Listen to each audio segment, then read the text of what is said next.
गोविंद शिल्प घेऊन येत आहे एकूण 80 ट्विन बंगलोचा भव्य दिव्य पंढरपुरातील एकमेव प्रकल्प। आमच्या प्रकल्पाची वैशिष्ट्ये मनाला शांती देणारं महादेवाचं मंदिर, मुख्य रस्ता सुमारे 30 फुटांचा, अंतर्गत रस्ता सुमारे 20 फुटांचा, ग्रामपंचायत योजनेचा प्रत्येक बंगलोजला स्वतंत्र नळ, सांडपाण्याची सुरक्षित विल्हेवाट, सर्व टाइल्स ग्लॉसी आणि नामांकित कंपनीच्या, सर्व स्टेअर, खिडक्या, चौकटी सुपर ब्लॅक ग्रेनाइट, दोन्ही अटॅच बाथरूम पूर्णपणे टाइल्स, पंतप्रधान हर घर नळ योजना पूर्णत्वाकडे, bathroom, basin, kitchen, CP fittings हे जगवार कंपनीचे, स्टील वर्क पूर्णपणे जिंदाल कंपनीचे, 1000 लिटर पाण्याची टाकी, 150 लिटर सोलर वॉटर हीटर सोबत वॉटर प्युरिफायर, प्रत्येक बंगलोजला स्वतंत्र पार्किंग, दर्शनीय भाग पूर्णपणे डॅटो टाइल्स, टाटा प्रवेश कंपनीचे आकर्षक भक्कम दरवाजा, फुटी उंचीचे सुरक्षित कंपाऊंड। मग विचार काय करताय? गोविंद शिल्प, पत्ता गट नंबर 95, हॉटेल अंगण शेजारी, लाकडी रोड, पंढरपूर। ताज्या घडामोडी पाहण्यासाठी आमच्या YouTube चॅनलवरील PVR म्हणजेच पंढरी वार्ता या न्यूजला सबस्क्राइब करा आणि शेजारील बेल आयकॉनवर क्लिक करा।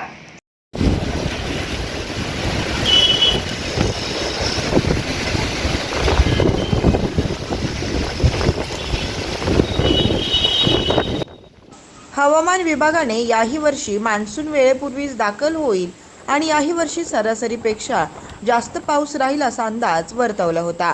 आजच देशाच्या अंदमान बेटावर मान्सूनचं आगमन झालं आहे। 31 मे रोजी केरळ येथे दाखल होईल असं म्हटलं जात आहे। महाराष्ट्रात मान्सूनचं आगमन यावेळी एक दिवस आधीच होणार आहे, परंतु महाराष्ट्रात अनेक ठिकाणी अवकाळी पावसाने आणि वादळी वाऱ्याने सर्वत्र हजेरी लावण्यास सुरुवात केली असून आज सोमवार दिनांक 20 मे रोजी सायंकाळी 6:30 वाजता पंढरपूर शहरावर अतिशय वेगाने वादळी वारे घोंघावताना दिसून आलं।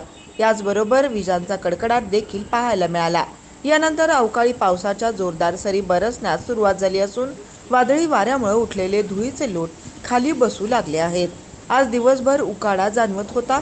सायंकाळी पावसाचे आगमन झाल्यामुळे मात्र आल्हाददायक वातावरण निर्माण झालंय।